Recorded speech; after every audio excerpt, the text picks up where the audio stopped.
And I said, she never told you about the business? No. Crazy. So you've got to be telling people, haven't you, for it to happen. So you might be unable to generate intrigue. You're one of these people who just kind of sits forever all over your Facebook. Every time you see people, that's all you talk about forever. How amazing forever is. Got your big yellow bag, and they're like, oh God, here she comes. Like you going down the street. You know, is that you? Is it not? It's not intriguing if you've got it all over you. You know, they know what you're doing. Some people don't actually. You still have to tell them. But you know, I think intrigue is just a wonderful thing because that's what Julianne had me. I was intrigued. I might have dismissed her in my head a few times as a drug dealer, but I was intrigued at what she was doing because of what she was putting out there and what I was seeing. You're not quite confident about you, you explaining the business presentation. You are not quite 100% confident in the company yet. Let me tell you that you've got the right company. And I know that sounds a little bit, all right, yeah, we know. But I'm serious. Like, I might not be the brightest in terms of academic, but I am switched on and I'm not stupid. And for me, loyalty is everything. So I think that once you start something, you should always see it through. Challenges will come along the way, of course they will. Don't you think it's naive to think you could earn, when I think of what I earn, and I think if I've had a challenge that I found really tough and I've had loads, someone would have told me them at the beginning, I thought, oh, I'll give up if that happens. I'll give up if that happens. I know, I just can't cope with that. Then I would have definitely predicted that I would have given up by now, but I didn't.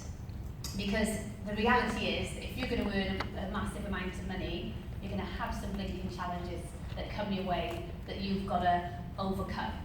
And that's just how it goes. I think I said at the recent Success Day, when Sean and I sat down after the chairman's bonus check and we talked about it, and every month I say it to Sean now, like, who earns this kind of money? Like, brain surgeons don't earn this kind of money. It's insane actually, the opportunity that everybody has. It's not just anyone's special, we're all doing the same stuff. But it's just about having that vision of where you want to go and knowing actually what it's going to feel like when you get there. And even though if someone would have said to me, my life right now, and they would say, you've got to work 20 years solid, and I mean solid.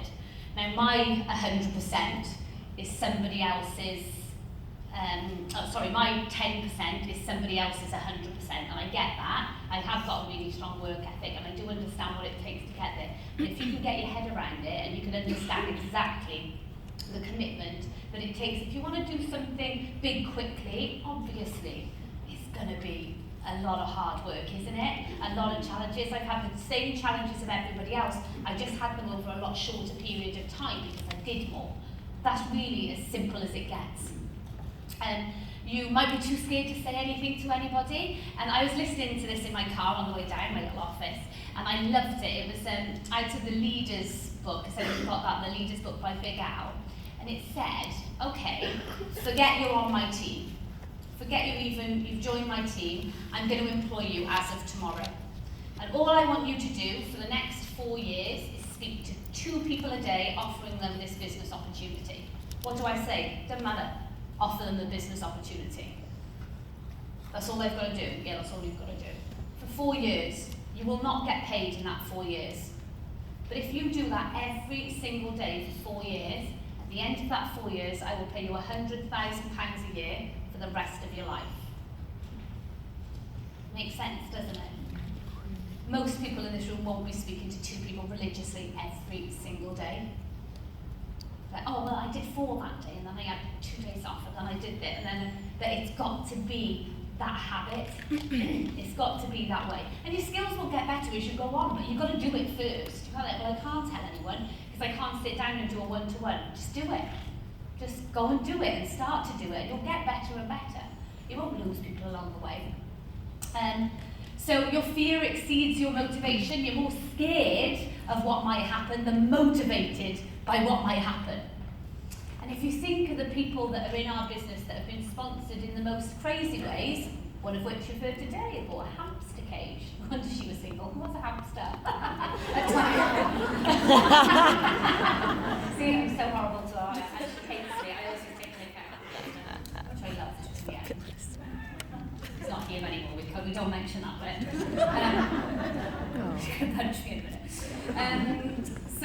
yeah, you're more scared. You don't understand realistically how much it takes. So like I said about work ethic, your 100% might be my 10%. It's really understanding how much work you have to do consistently. Because it really baffles me, if I'm honest, network marketing in forever, how people give up so easily. You know, I genuinely, if someone said your life will look like now, if you have to work 20 years really hard for this, I'd flip and do it. I would have done it. It only took 2, thank God. But I would have worked for 20 years just to have what I have now. I would have done it. But it didn't take that long. But that's obviously because of a massive amount of work. But when I was doing the business presentation yesterday online, the lady said to me, how much do you work now? And I was like, I'm always I don't know, I'm just confused really how to answer it, because no, I do not work like I did. Like, that was insane. But even when I was in it, there were times when I thought, oh my gosh, I cannot physically do this anymore, Sean. I'm going to have to slow down. And he would say, yeah, let's slow down, let's do it. And I wouldn't. Because there were so many people to help, and I got so excited by seeing what everybody else was doing. I just wanted to be there all the time with them, and then there were new people who, you know, I wanted to help, and it just went there. It was momentum, just completely momentum. And having the help of Sean, though, you know, when you've got somebody else to keep kind of geeing you on, that does really help. But of course, in the beginning, he wasn't very supportive, bless him. So literally one day I just was like, shut up, Sean. I moved my computer to the kitchen table, and I literally said, shut up, Sean, don't speak to me until I'm rich. And he was like, and he honestly thought I had lost it, but he just thought it was my hormones. And he was like, Emma, this is shut up. But don't speak to me, I've had enough. Because he just kept saying, when the baby's here, you won't be bothered with this. And when the baby's here, all you wanted to be was a mum, and you won't be bothered. And then I realised, like, babies don't really do much, so I just took it with me everywhere I went anyway. So it was brilliant. Yes, so, back to this then. So you don't understand how much it takes, you aren't speaking to enough people, which we've already established is probably the only reason why. You're not following up with the people that you are speaking to. I am the worst for this. I contact market everywhere, I tell everybody, because I just think, imagine if someone hadn't told me. But I forget to follow up with them. I screenshot them on my phone as I add them to Facebook, and then I do forget to message them. So I've made a really consistent effort over the last 3 months to make sure I'm following up with the people I'm speaking to. You can't explain the marketing well enough, marketing plan well enough, go to the BP. That's where you learn. Get your butts there, support your local BPs, because believe me, you'll want them to be absolutely buzzing when you take guests there. And you'll want to know, you want to network within forever just as much as you network outside. Because I know, if I've got somebody who, maybe for example with my ADDs, Hugh and Jeanette, and they have a wonderful lifestyle, they're touring managers, they've been doing the business for over 10 years. If I've got an older couple that are looking for long term, they're looking to retire, and I go to my BP, Jeanette and Hugh are more than happy to help me out and speak to my guests, because I'm always there helping them with their guests. But it works like that with sidelines, cross lines, up lines, down. I'll help anybody. Anyone comes to the Newport BP, you can message me and say, I've got a cop coming, maybe you can speak to them, or you know, they're pregnant, whatever, will you speak to them for me? Yeah, of course I will. You know, but then the favour's got to be returned, so you've got to be at your local BP, because people will help you out then. You can't explain the marketing plans from 7 when you go to BPs for that. You come across as desperate. You're expecting them to say no, so why even bother? They've probably already heard of it. Lots of people, like Manchester Way, we've got some really big leaders there now, and so everyone, we've heard some team members, you know, with that attitude of, oh, everyone's doing it, everyone knows about it, yeah, everyone knows about it, they all know someone who's doing it. Well, my brother went up there last week, and he contact marketed 5 people in the hotel where it happened, where the BP happens. Where the BP happens, he never heard of Forever.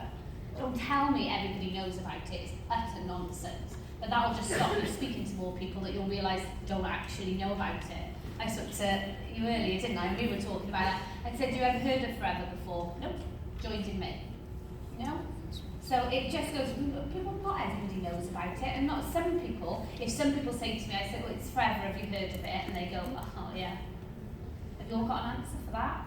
I do, because I'm so proud of it. I'm just like, I don't feel like, oh God, I've heard of it. I go, oh, you've heard of it then? They go, yeah, my friend did it for a bit, or my friend sells it, or whatever. I said, oh, that's fantastic. So you know it works then, but I do the business side of it. And they go, oh, business side of it? Yeah. I treated it really seriously like a business. And it's been fantastic. What it's done is, and tell them. And they go, oh yeah, well I might be interested. Whereas if someone, it depends what they're looking for. So the person who maybe has told them before, not thought about their hot button, not asked them enough questions to find out why this is appropriate to give them the opportunity. And sometimes, I know we say tell everyone, don't judge, and that's fine. I never judge, you just don't know. But some people, I just don't want to work with. So I don't care if they're the next Rolf Kit. I'm not going to tell them about the opportunity because I really wouldn't want to work with them. And that's my priority because I'm my own boss. You know what I mean? Like, oh yeah, tell everyone, but I've got, you still got to work with them. So yeah, I'm quite picky about who I speak to and who I work alongside. Because if I'm going to really, really help someone, I want to be right there by their side, and I've got to like them for that. You're wanting to prove yourself. You're wanting to prove yourself right. So when you're saying in your head, oh, it doesn't matter if everyone knows about it, it's not going to work. You kind of want to prove yourself right, don't you? Because you always want to be right. So it's not for everybody. It's only for people like them. Or oh, it's all right for her. She's quite bubbly. She's quite friendly. I'm just not like that. Utter nonsense. It wasn't like this either when I started my forever business. I literally just had Lisa Prescott as my best friend, and that was it. I didn't bother with anybody else. Hadn't left my house for 18 months before without a cap on. I was so embarrassed at people looking at my face. And this was proved at a Manchester BP where a guy came to the business presentation. My fault for wearing a cap for flipping ages with my anxiety, because otherwise he would have been my prospect at that BP if I'd just spoken to him in the gym I attended. Because he said, are you the girl that used to go to FX Leisure? And I was like, yeah, I did go there. He said, she always used to wear a pink cap. I'm like, yeah, that would be me. And Lisa laughed, and Laura Fenter said, oh my gosh, that's actually true. I know I should have bought like a few colours, but I just had one pink cap. I was like Penny from South Park. And you sponsor people, but they never do anything. Anybody had that? Yeah. Oh, that's good, because we're going to cover that next, about attracting the right people. I think it's really important to understand that you do genuinely attract the type of person that you are, whether you want to admit that or not. And I can look through my downline forever since I started, and I can see where I had an amazing mindset and it was the strongest, and I can see where I dipped a bit, and I can see where it's got stronger again because of the people that I sponsored. Proof is in the pudding. In May, I've slowed down this year because I want my time with my family and I want to enjoy it. And I decided that I wasn't going to sponsor as many people. So, in April, we went to South Africa and they did an Eagle Manager training. In fact, I actually did the training, part of it. And I just thought, okay, Eagle Manager starts May the 1st. And if you don't know, you've got to help 2 people that you sponsor from that date get to supervisor. Plus the other bits of the qualification, but those are a big part of it. And so I thought to myself, right, so if I'm slowing down, I know my stats from before, 1 in 5 got to supervisor. I'm going to have to sponsor 10 people to get my 2 supervisors through. I don't want to sponsor 10 people. That's like 20 product launches, 20 product launches, how many meetings? I don't want to be that busy. So I thought, okay, I'm going to sponsor 4. I'm going to get all 4 of them to supervisor, and I'm going to underpin them with supervisors in their team as well. And that's what I said. I'm going to do it. I'm absolutely going to do it. So over May and June, 2 of them got to supervisor. This month, the 3rd goes supervisor, and the 4th will come through because I'm going to do it. And my supervisors for Eagle were done over the first 2 months. It's about what you tell yourself, but it's also about what you're doing. So people will follow you. And it's not about just you telling them what they should be doing, or you should have a product launch, you should go to this training, you should go to that. It's up to you to be that person who generates that excitement, find their motivation, find out why they are doing this business or what it is that they want from it, and work on that, because it does work. There are two types of people in this world. That's right, only two types. It's quite simple. People that create their own happiness and success. Those are the nice people to be around, aren't they? The people that you think, oh, I come away from them and I just feel amazing. I feel like I can do anything. People like my mum. And then there are people who look for reasons why things can't work. So people who look for reasons why things can work, and people that look for reasons why things can't work. They create their own frustration, they're the victim all the time, and everything that goes wrong is obviously, because it just happens to me. It's just one of those things. That's life. Life is just not fair. And there were two, so I haven't got much of an imagination. I was sat opposite Sean while I did this. I was like, we'll call the positive one Emma. And I said to Sean, you could be the grumpy one. Oh, choose her. And we had to change, actually. So there's these two types of people, and it doesn't matter what happens, they can both be in the same situation, but two completely different takes on it. So if you're going to work, or if you're driving now from here, and one person, you both hit the same traffic, one person, like me, I'm going to be like, oh amazing, I'll get to hear more of my CD that I'm listening to now.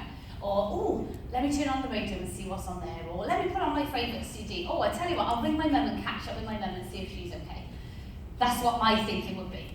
If I was going to a normal job, then I get to my normal job, I'm in a great mood, I've listened to my favourite song, I've done a bit of mindset training, I've done a bit of network marketing training, and I go into my job and I start my day and I'm, do you want a brew, everyone? Yeah. Do you want a cup of tea? Yeah. I'll make you a cup of tea then. Have a chat. How are you? Yeah. Did you have a good night last night? No, you're going to a party? Yeah, it was good. And I'm just that friendly person. There's another person that will go out of here and if they go into their normal job and they come across traffic, oh my God, I knew this would happen, I knew I wouldn't get to work, I knew I'm going to be late again, I'm going to get another rollicking from my boss, he's 75 hours late again, oh my God, who's doing these traffic works? I pay council tax, that's what in my mind. This is absolutely ridiculous. These traffic lights have been here for 3 months now and they're still not working properly. This is absolutely ridiculous. I'm going to beep, why not? I'm going to beep. The guy in front's like, what are you beeping at? You can't move anywhere. And you're like, yeah, I know, but I'm really frustrated. And it gets to work, nobody wants to, because when you walk in and if someone's in a mood, you can feel it straight away, can't you? Everyone stays out of your way, you make your own brew and you get on with your day. And then you say, so I've got this brilliant business. You might be interested in it. Do you honestly think anyone's going to join you? No. And that might be a little bit extreme, but actually, if we're all honest, everybody has been in that place sometime. I literally had a day of it the other day, and it's so annoying to me because I understand that I can switch it like that, but I just could not switch it. It was my head, honestly. I did so many things that day. I mean, even, on The Secret where they fall over their trousers in the morning, I actually did that. And I was like, oh, and then I stubbed my toe on the hoover down the stairs, and I was like, oh, goodness me. Put a good song on there, and I put my mum's TV on, and I couldn't get the Sky to work. I'm like, oh, stuff it. And then I chucked the remote down on the table, the back of it broke, and the batteries dropped out. You're like, I actually just was like, is this for flipping real? And so then I'm going out there, and I'm getting William changed, and he's been an absolute nightmare, so much so that I'm dragging him across the tiles in my hallway by one of his feet, honestly, because I'm like, William, come on, and then he will pull you, it's fun, and he's like, God, I just need to get to I had a one-to-one, I was dropping him off, I had one-to-one to go to. And I was literally like, this is insane. And then I go to the garage, I leave my cash card and my phone at the garage on the side. Then I get nearly at the one-to-one, I realise I can't even buy this girl a cup of coffee. I haven't got my card. I haven't got my phone to check she's there or if she's going to be late. I've got to drive all the way back to the garage, and that's going to make me late now. Now I'm going to look like an idiot, and I can't even run a business properly because I'm not even there on time. This was my day. But before I walked into that one-to-one, I was like, put my makeup on again because I'd sweated it off in frustration. I was like, turn it around, Emma, and she joined. So I turned it around and it was fine. But there are days like that, and that's just reality. I'm not one of these people that they like, something bad's happening, I'm going to go, oh, work on your mindset.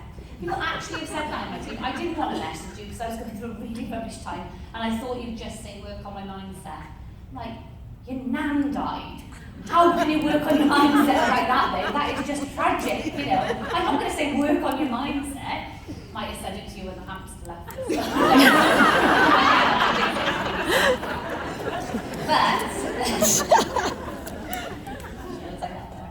you have to buy dinner after this, aren't I? So It is, though, about you make a choice of which one you want to be, and I don't care if you've always been the most negative person. I was speaking to that lush lady over there who was also a police officer, and we come from the most negative backgrounds. I mean, honestly, you cannot get more negative because you are dealing with crap every single day. And it is some nasty stuff you see, and you realise the world isn't all roses like everybody else kind of swans around thinking. You realise what's kind of going on underneath, and it's not nice sometimes to know. It's nice when you leave though, right, and you think, oh my God, I actually feel normal again, where I'm not looking for things going on, you know, it's very nice. But you make a conscious decision. So you want to make a conscious decision to be the Emma, attract the Emma. Hate it, I should have picked Sean. Be the Emma. What's it called? But you want to be that person. You know, the person that people do want to be around. They want to go for a brew with you. But you also find that attracts a few drains as well, because they're like, I just want to be around her, she makes me feel good. Yeah, you don't really make me feel that way.